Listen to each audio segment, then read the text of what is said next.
भंडारा जिल्ह्यातील साकोली तालुक्यातील खैरी वलमाझरी गट ग्रामपंचायतने आर आर पाटील सुंदर गाव पुरस्कार योजना सन 2023-24 अंतर्गत स्पर्धेत सहभाग घेतला होता।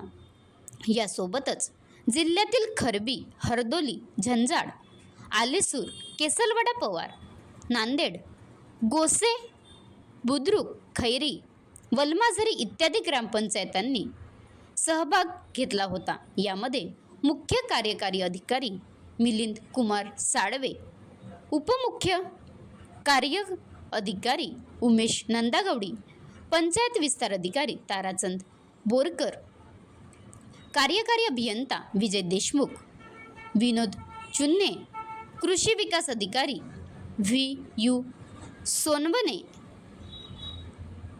या चमूने तपासणी करून सर्व निकषात परिपूर्ण ठरल्याने गुणाक्रमे गट ग्रामपंचायत खैरी वलमाझरी प्रथम येण्याचा मान पटकवला आहे।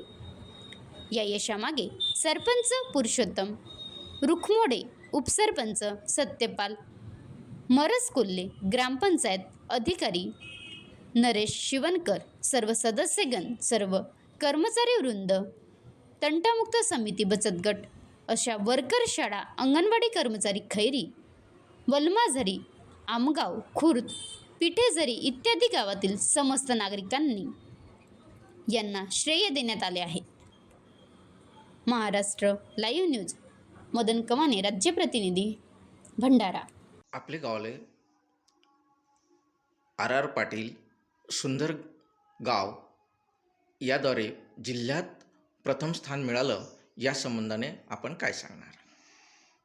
नमस्कार, मी पुरुषोत्तम गणेशराम रुखमोडे, सरपंच गट ग्रामपंचायत खैरी वलमाझरी। माझ्याकडे खैरी, पिटेहरी, वलमाझरी आणि आमगाव असे 4 गाव आहेत आणि ह्या 4 गावामध्ये अनेक असे पारितोषिक आम्ही आमच्या ग्रामपंचायतीला मिळवलेले आहे। त्याच्यात आर पाटील सुंदर ग्राम हा एक पारितोषिक आहे।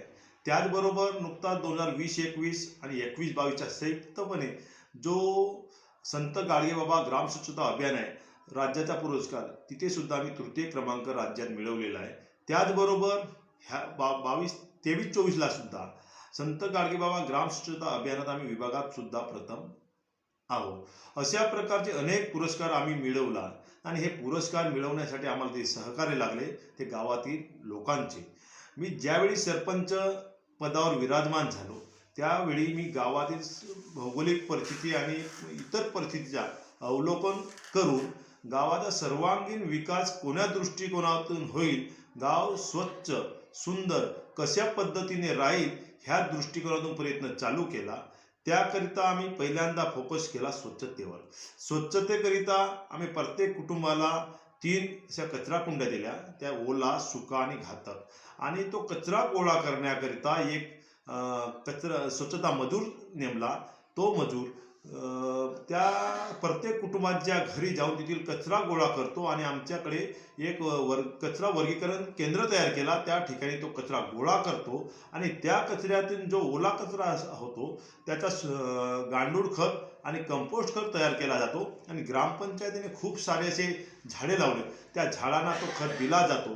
त्याचबरोबर जो वारला सुका कचरा आहे, सुका कचऱ्यावर सुद्धा प्रक्रिया करण्यासाठी तो बाहेर पाठवला जातो। अशा प्रकारे आम्ही स्वच्छतेच्या दृष्टिकोनातून आणि गाव हरित कशा दृष्टिकोनातून राहील त्या दृष्टिकोनातून प्रथमतः प्रयत्न केला।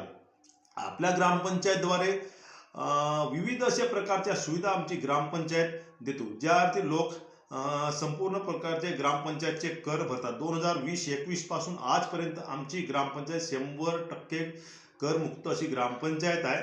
त्याबद्दल आम्ही लोकांना सुविधा देण्याकरिता लोकांना ROचे फ्री पाणी, फ्री आटा, त्याचबरोबर फ्री गरम पाणी लोकांना ह्या अशा प्रकारच्या आम्ही सुविधा देतो। त्यामुळे लोकांना ग्रामपंचायतची जी आपुलकी आहे ती आपुलकी लोकांची वाढत गेली व त्यांच्या सहकार्याने इतर लोकसहकार्याचे काम आज होत गेले आणि आम्ही आर पाटील सुंदर ग्राम स्पर्धेसारख्या स्पर्धेत आज जिल्ह्यात प्रथम आलेलो आहोत।